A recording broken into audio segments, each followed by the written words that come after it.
un bon verre d'amour et d'eau fraîche, alors que sévit dans le monde la guerre un peu partout. Des sœurs de Saint-Joseph de Saint-Hyacinthe nous racontent en toute simplicité des tranches de vie en pays étrangers. Leur histoire porte l'espérance que la fraternité universelle est possible. Alors, buvons.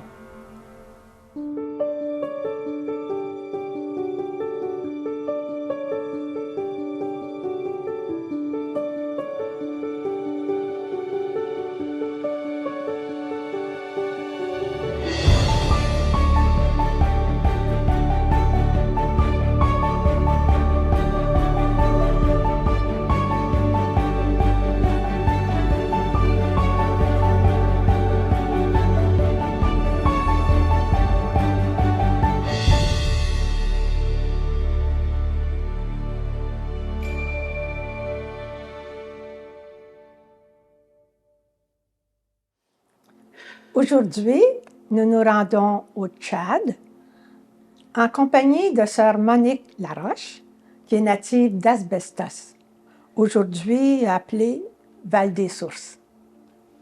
Alors Monique, oui.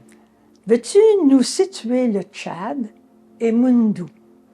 Oui, bon, le Tchad, c'est un pays de l'Afrique centrale qui fait partie des pays dont on dit enclavés. On sait que l'Afrique, c'est immense. Il y a 54 pays dans l'Afrique et puis 70% de ces pays-là sont littorales, soit d'une mer ou d'un océan. Le Tchad fait partie des 30% qui sont des pays qui sont dits enclavés. Alors, il y a au nord la Libye, à l'ouest, nord-ouest, Niger, Nigeria, Cameroun, au sud, la République du Centrafrique et à l'est, le Soudan nord, le Soudan, le vrai Soudan.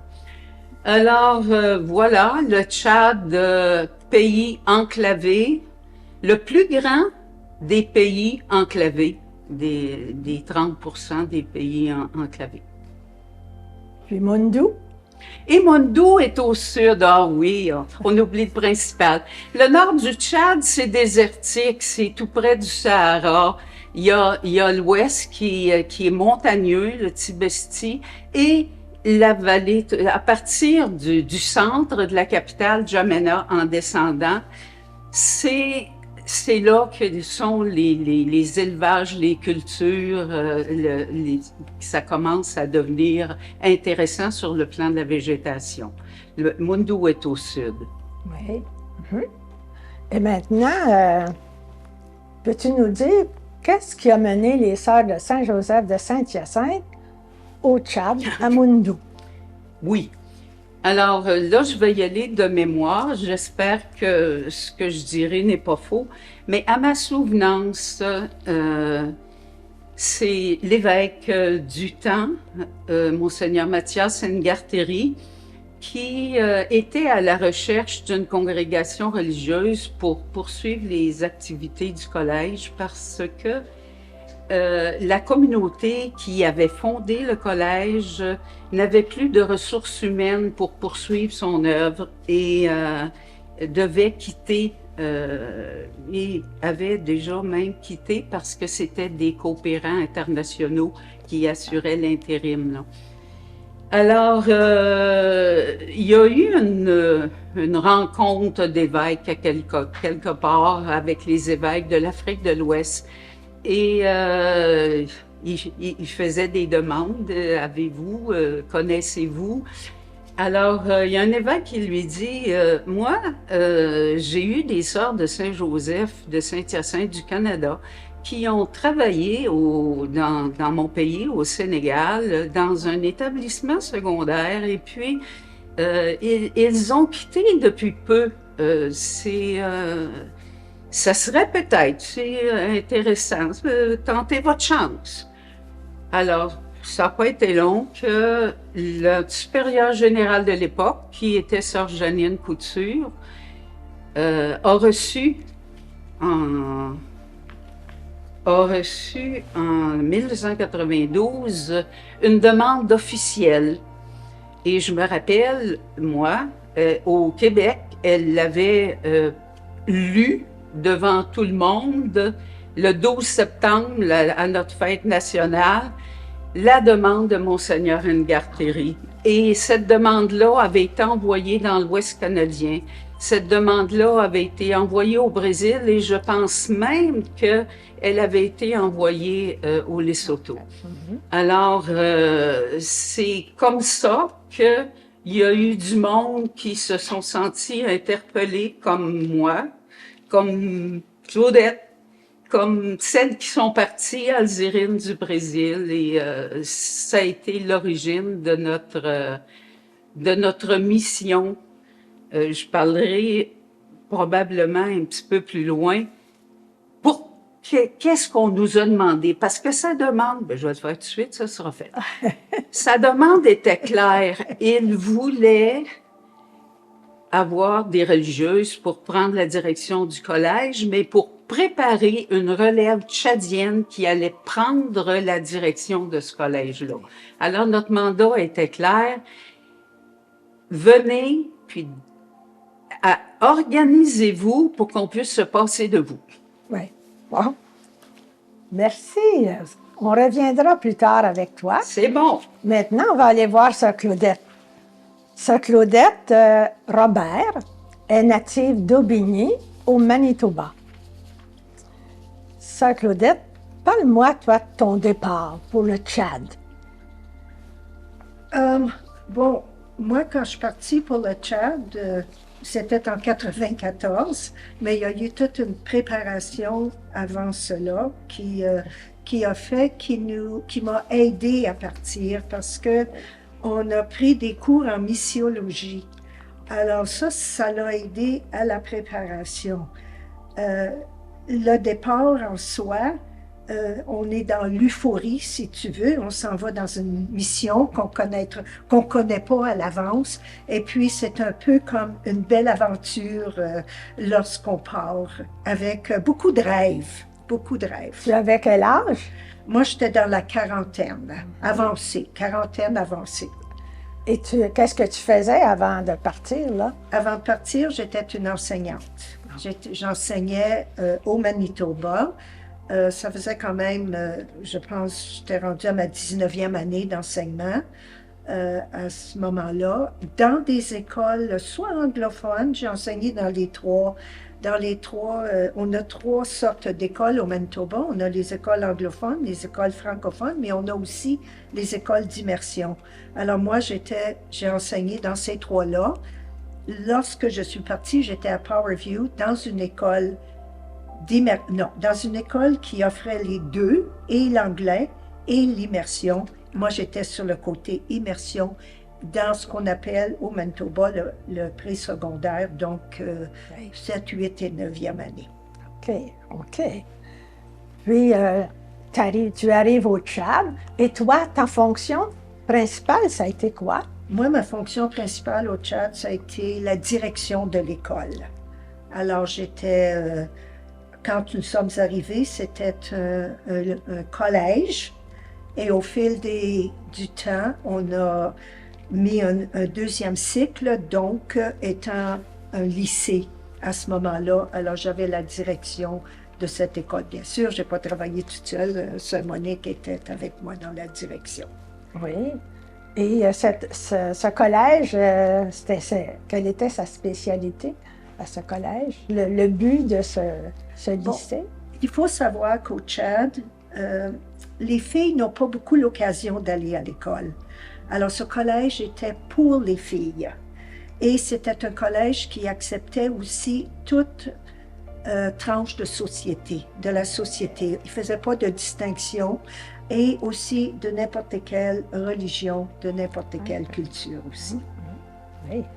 Le groupe de religieuses du début, pour la communauté, ça a été quelque chose de particulier.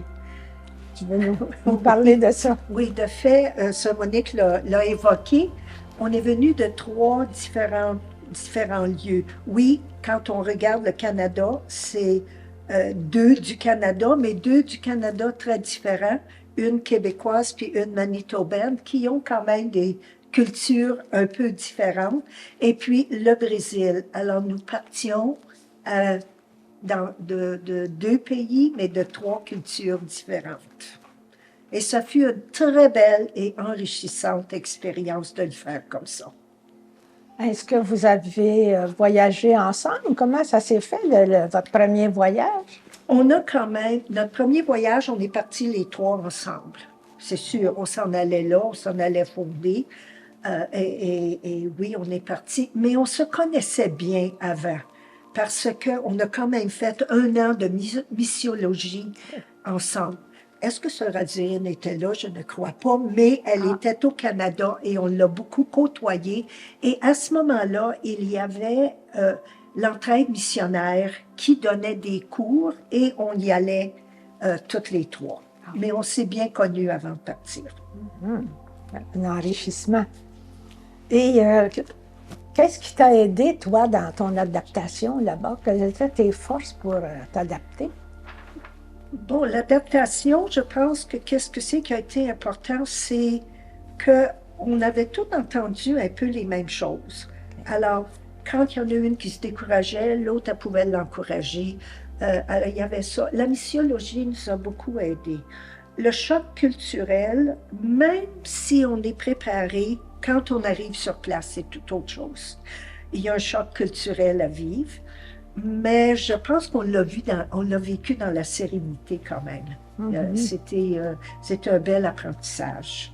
Alors, moi, je pense que qu'est-ce que c'est qui a vraiment aidé là-dedans, c'est de bien se connaître avant, et puis aussi d'avoir ce souci de savoir que si la personne elle a un petit peu de découragement, bon, on est là pour elle.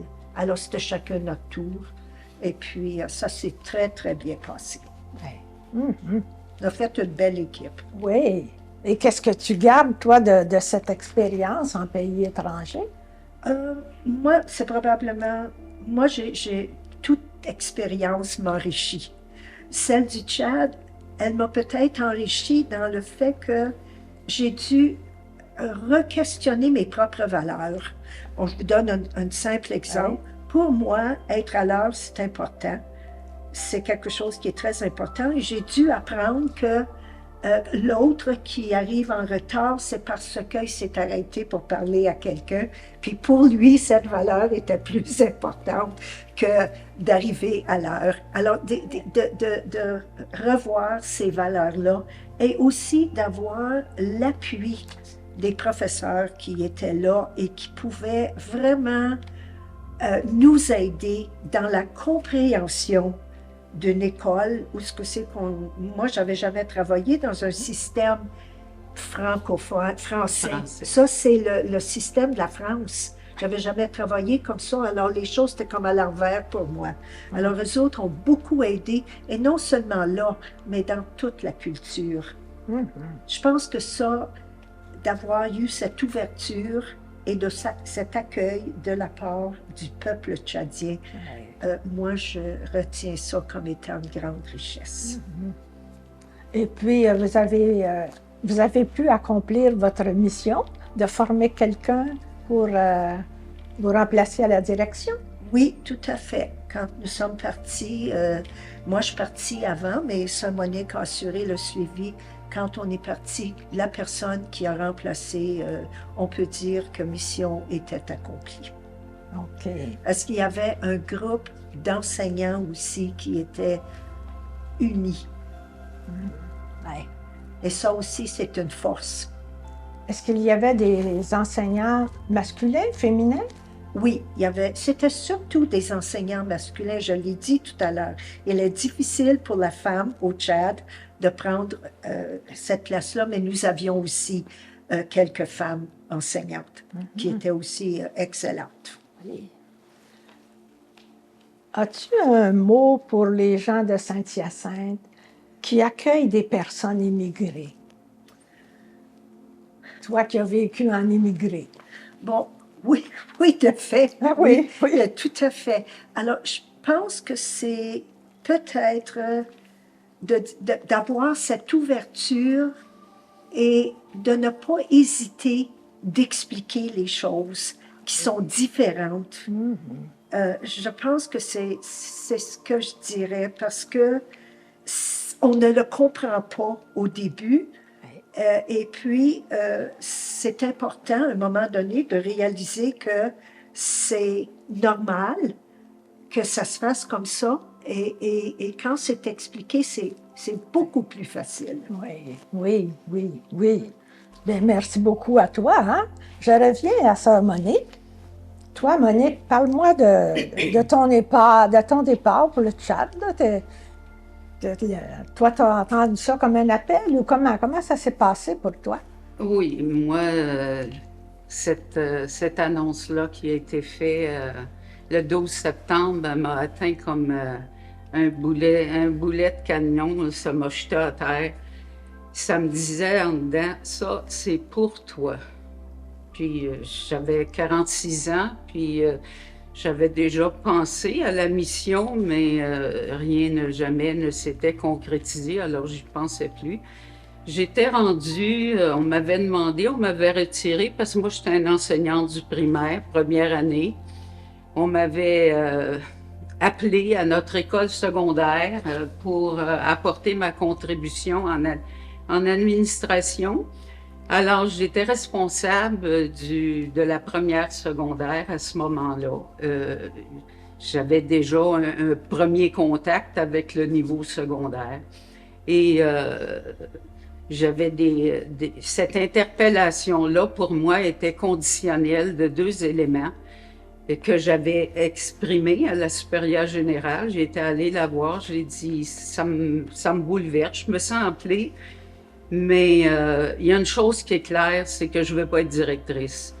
Je suis une personne d'appui, puis j'ai toujours été ça, puis je pense que je vais mourir comme ça.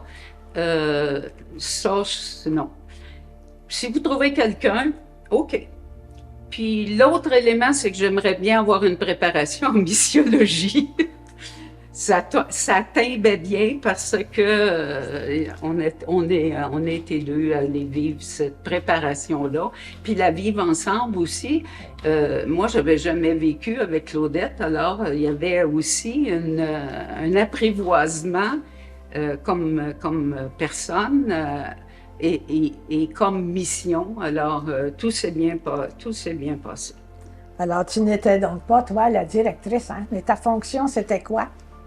Ma fonction, on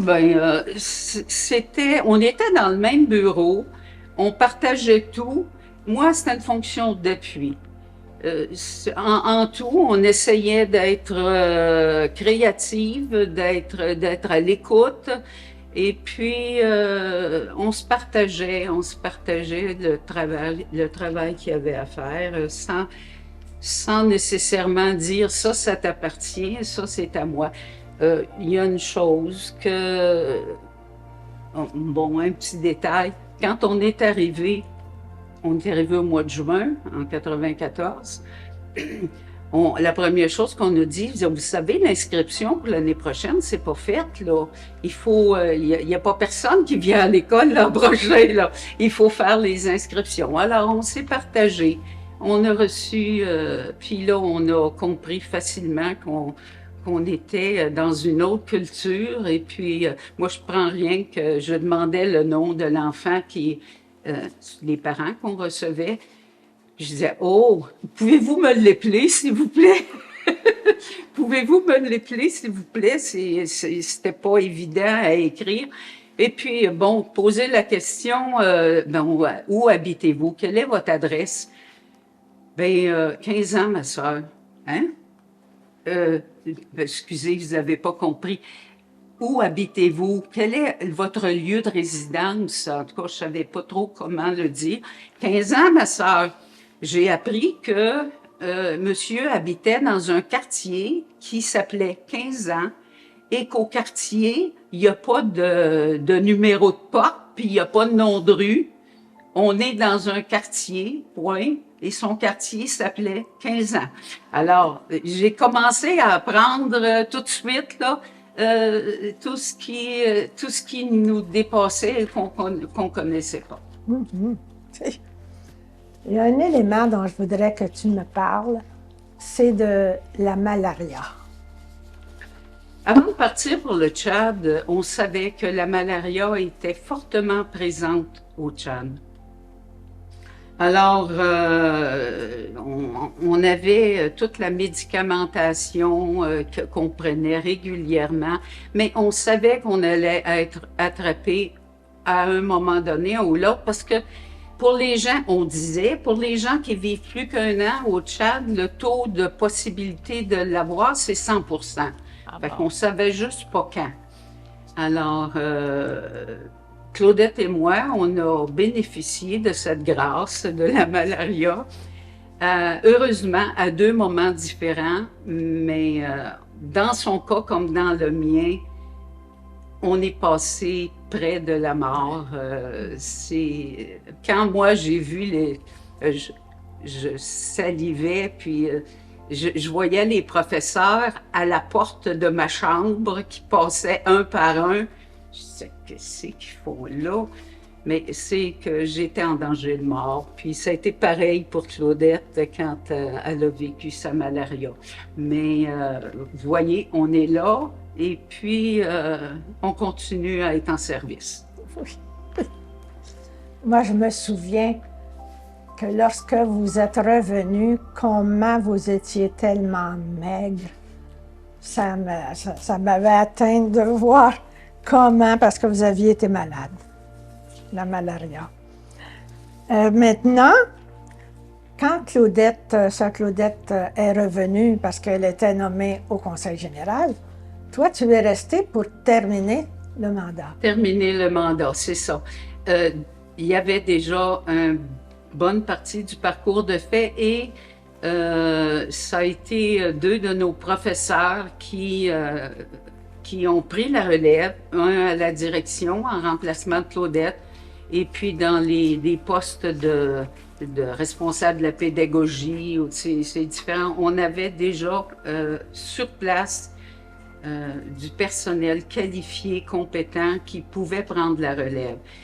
Alors, mon rôle était un rôle de soutien et particulièrement du côté administratif, parce que du côté pédagogique, ça allait très bien. Alors, c'était comme Claudette l'a mentionné tout à l'heure, on ne voulait pas que notre collège soit sélectif pour les plus riches, pour les plus performants. On voulait qu'on puisse recevoir les filles intéressées à l'éducation et qu'on puisse les rendre à l'université. Alors, c'était l'objectif et je pense qu'on a fait... Moi, mon côté, c'était de soutenir pour essayer d'avoir un complément de financement des organismes extérieurs, comment remplir des formulaires, comment faire des comptes rendus de dépenses. Et avec les profs, je me suis permis un petit cadeau. On a acheté 3 ordinateurs et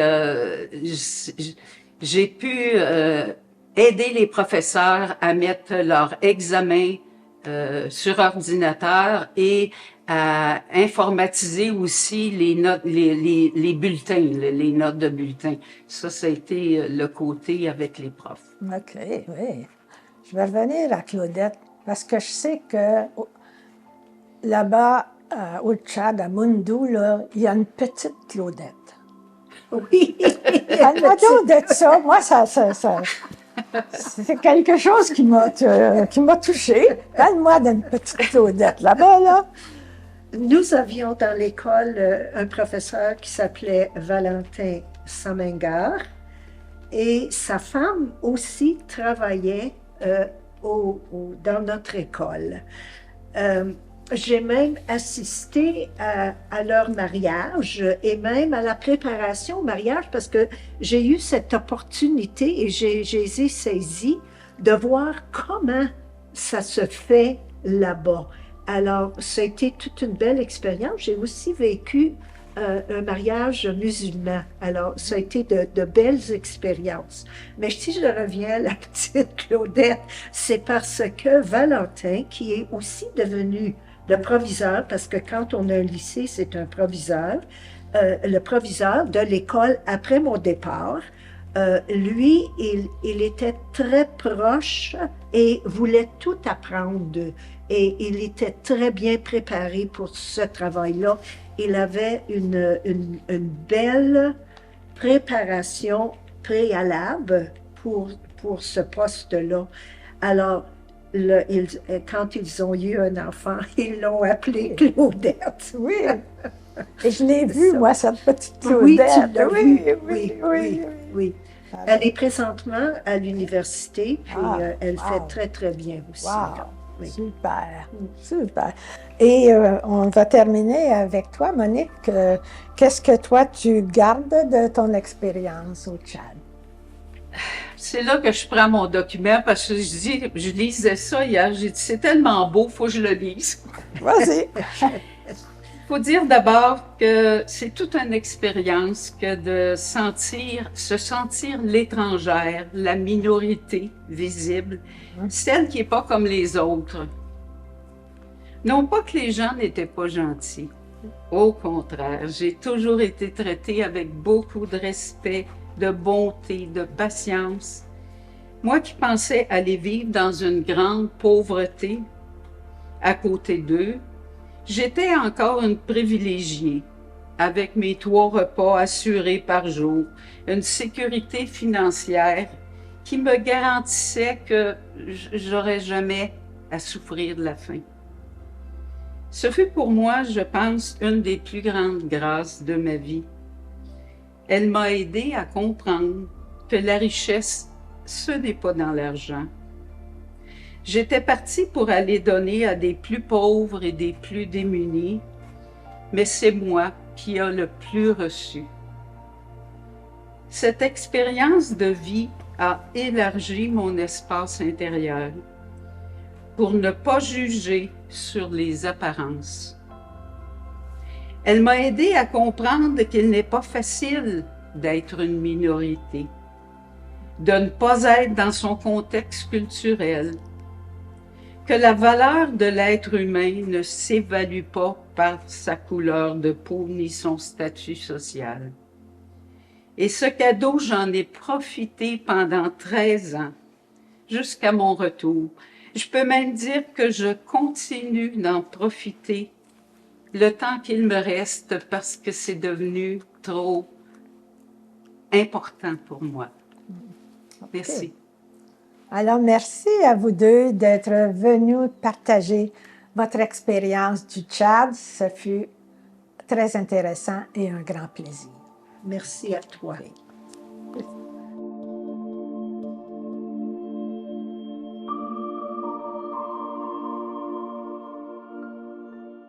Et je me retrouve avec sœur Nicole Pellerin, qui vient d'Asbestos. Alors, sœur Nicole, parle-moi un peu du Tchad, ton départ et ce que tu as fait, ton mandat à toi. Qu'est-ce que tu faisais là, toi? OK. Alors, je suis partie pour le Tchad en septembre 1995. C'était une nouvelle mission. Ça faisait seulement 1 an que mes compagnes avaient fondé cette mission. Mon mandat consistait à appuyer Sœur Reine, une Française, une infirmière française, qui soignait les missionnaires malades. Okay. Aussi, à gérer un dépôt de médicaments pour les dispensaires du diocèse et à faire partie du BELAC, qui était comme un bureau pour tout le diocèse qui concernait la santé, qui concernait l'agriculture. Il y avait aussi dans ce bureau-là un médecin, un Tchadien, un médecin qui s'appelait Dr Merci. C'est un peu ce que j'avais à vivre là. Ouais.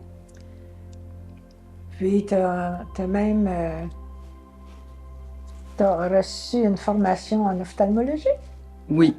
Alors, à un moment donné, vous savez, quand on arrive dans un pays comme ça et j'avais pas vraiment un horaire très précis. Sorel m'a offert d'aller aider un ophtalmologiste qui avait été formé, un Tchadien, qui avait été formé ici à Québec, un infirmier spécialisé en ophtalmologie. Alors, l'ophtalmologie était sur le terrain de l'hôpital de Moundou. Moundou, c'est la ville où nous étions. Et j'ai été pendant 9 mois avec lui pour l'assister dans les opérations, surtout les opérations des cataractes. Ouais. C'est ça. Ça, c'est une autre expérience Ouais. différente que j'avais pas connue au Sénégal. Oui, oui. Attends, tu as enrichi ton bagage d'infirmière. Oui, c'est ça. Puis, parfois, il peut arriver, lorsqu'on est en pays étranger, en mission comme ça, de se retrouver dans des situations qu'on ne sait pas trop quoi faire. Je crois que ça t'est arrivé à un moment donné. Ben, au Tchad, c'était très différent du Sénégal, dans le sens où les gens étaient un peu plus méfiants. C'était un pays qui a vécu 30 ans de guerre civile. Il y a encore des gros problèmes au niveau politique dans ce pays-là. Et puis un jour, il y a un malade qui s'est présenté à la porte de notre concession. La concession, ça veut dire que tout autour de notre maison et du collège, il y avait une clôture de 2 mètres de haut et il y avait une barrière. Il s'est assis là, presque couché par terre. Et moi, j'hésitais à le soigner. Je voyais qu'il était pas mal fatigué. Mais le gardien était venu m'avertir. Mais je me suis dit, si je le soigne aujourd'hui, demain, je vais en avoir 2, après-demain, je vais en avoir 4, l'autre jour, j'en aurai 20. Et j'avais pas vraiment de médicaments, il n'y avait pas de dispensaire. C'était pas un dispensaire à la maison. Donc, on était un peu embêtés. J'en ai parlé aux compagnes. Et puis là, on s'est dit, on va demander au père Michel, qui était un Français, capucin, qui était là au Tchad depuis 30 ans. On lui a téléphoné, puis il nous a dit, non, c'est pas à vous de vous occuper de ce malade-là. Je vais téléphoner à la mairie, on va venir le chercher, on va l'amener à l'hôpital, puis on va le prendre en charge. Donc, c'est un petit peu c'est très important d'écouter ceux qui sont là depuis longtemps et qui connaissent les façons de faire, les coutumes. Oui. Parce que il faut quand même pas non plus innover dans le sens c'est sûr que si je l'avais soigné, on aurait eu des problèmes après. On aurait eu d'autres malades après. Là, il fallait que je pile un peu sur mon cœur pour pas le soigner tout de suite. C'est ça. Tu m'as dit tantôt, le Tchad a vécu une guerre civile pendant longtemps. Puis, vous autres, dans cette situation-là, quel était, il y a des gens qui vous protégeaient ou quoi? Bon, on avait de jour un gardien, parce qu'on avait aussi les élèves, là, quelqu'un parlera du collège. Alors, on avait toujours un gardien à la maison. Et la nuit, on avait 2 gardiens. Puis on avait un chien pour réveiller le gardien, ça aussi. Hein? Mais c'était comme ça. Et c'était très éclairé aussi. On était dans la ville à Moundou, donc on avait l'électricité selon les bons vouloirs de la ville, là, mais ordinairement, on avait l'électricité. Et il y a eu une guerre civile comme ça, c'est pour ça qu'il y avait une muraille autour de la concession. Parce que ça empêchait les balles perdues dans le temps de la guerre. C'était toujours un peu... On ne sortait pas de la ville toute seule. Il fallait toujours avoir une Tchadien avec nous. Au Sénégal, facilement, on allait à la mer. Dans 1 heure, on prenait l'auto, on partait rien que les soeurs, mais au Tchad, on ne pouvait pas sortir de la ville toute seule. C'était toujours un peu dangereux. Il fallait faire attention. Il fallait faire attention. Même une fois, ça m'est arrivé que, comme on était un petit peu éloigné là, du marché, c'est moi qui allais faire les commissions souvent. Alors, je suis sortie de la maison, de la concession avec la voiture. Puis là, il y a un passant qui m'a dit non, Sœur Nicole, va pas en ville aujourd'hui. Il y a un échafaudé en ville. Vaut mieux pas te présenter. Comme on était aussi la minorité visible, c'était plus dangereux, Ouais. hein? Ouais. De se faire, bon, peut-être pas lyncher, là, mais se faire attaquer ou se faire insulter. Alors, il y a Disons. il y a des gens qui veillaient sur vous, Oui, dans pour le sens, vous oui, avertir. c'est ça. Les gens Ouais. connaissaient aussi, c'est des gens de la place. Oui, Donc, ils connaissent oui. et ils savent qu'est-ce qui peut arriver, hein? Parce qu'ils ont l'histoire derrière eux, là. Oui, Oui. oui, oui, Oui. oui. Aussi, je sais qu'un jour, tu t'es retrouvé à la prison. Veux-nous Oui, parler des fois, de ça? il m'arrivait, au Tchad, j'ai vécu toutes sortes d'expériences différentes, Oui, même si je connaissais l'Afrique. Et le père Michel, toujours, c'est lui qui me mettait dans des situations un peu embêtantes, m'appelle puis il dit, écoute, il dit, j'ai acheté des médicaments pour la prison, je les ai donnés à l'infirmier, mais j'aimerais ça que tu ailles vérifier qu'ils sont bien là à la prison. ah, OK. Alors moi, tu sais, j'étais un peu rébarbative, mais finalement, j'ai dit, bon, je me suis décidé, puis je suis allé un après-midi. Donc, j'arrive là, puis je rencontre le gardien. Fait que là, bonjour, ça va, bon. Et ils ont dit, tu viens? Ben, j'ai dit, viens vérifier à l'infirmerie comment ça se passe. Parfait. Ils m'ouvrent la porte, j'entre là, il y a à peu près une centaine de jeunes, entre 15 et 25 ans. Vous savez, en Afrique, là, souvent, la moitié de la population a en bas de 18 ans. Alors, il y a tous ces jeunes-là. Mais tout à coup, moi, je parle avec les jeunes. Bon. Mais je me rends pas compte que le gardien est parti. Qu'il m'a laissé tout seul là-dedans, là. Là, je la trouve moins drôle un peu. C'est sûr qu'il m'aurait rien fait, hein. Mais moi, j'étais pas bien. C'est moi qui étais pas bien. Fait que, je te dis que quand je me suis rendu compte que j'étais seul, j'ai vite, presque allé à l'infirmerie, puis je suis allé voir les médicaments, j'ai fait mon travail. Puis c'est sûr que c'était un endroit insalubre au niveau douche, au niveau WC, même au niveau de pour passer la nuit, là. Alors, c'était une expérience assez, pas traumatisante, mais c'était un peu dérangeant.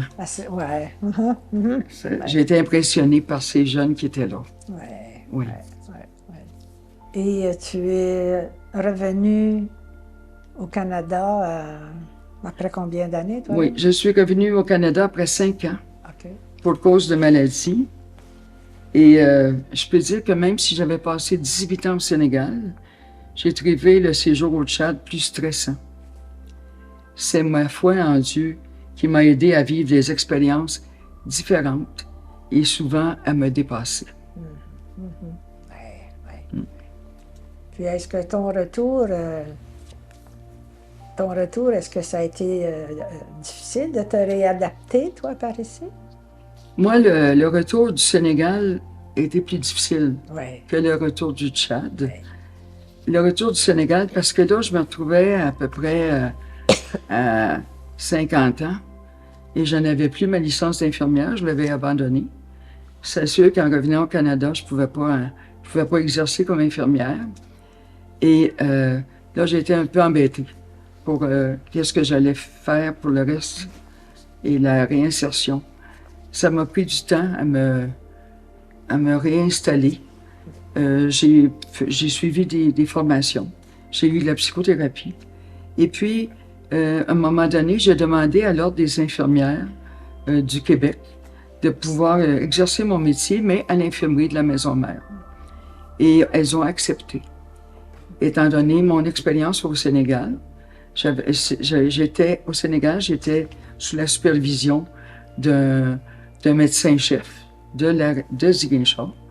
Donc, j'avais tous les papiers, comme de quoi j'avais exercé au Sénégal. Et quand je suis revenue du Tchad, ma licence était correcte encore. Ah oui. Donc, j'ai pu continuer à reprendre comme infirmière à la Maison-Mère. Oui, d'accord. Alors, merci, Sœur Nicole, pour ce partage. Merci. De nous avoir accompagnés au Tchad. Merci.